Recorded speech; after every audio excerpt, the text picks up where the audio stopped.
How to share internet from iPhone to iPhone.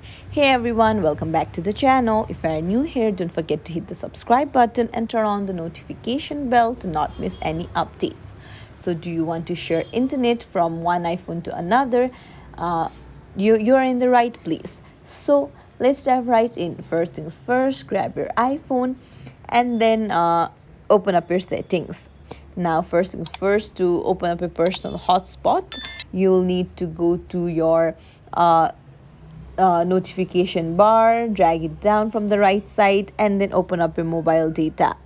Then you'll have to tap on your personal hotspot and then make sure you toggle on allow others to join and put in an iPhone Wi-Fi password that you can share with others.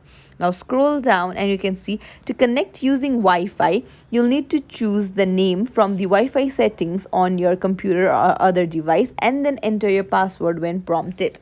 So the name given is your device name. So your friend must search for this name on their Wi-Fi and then put in the password that you have set, and that's it. Like this you can share your internet from iPhone to iPhone using personal hotspot. It's really simple. If you found this tutorial helpful, don't forget to like and subscribe to our channel for more tips and tricks. Thank you for watching.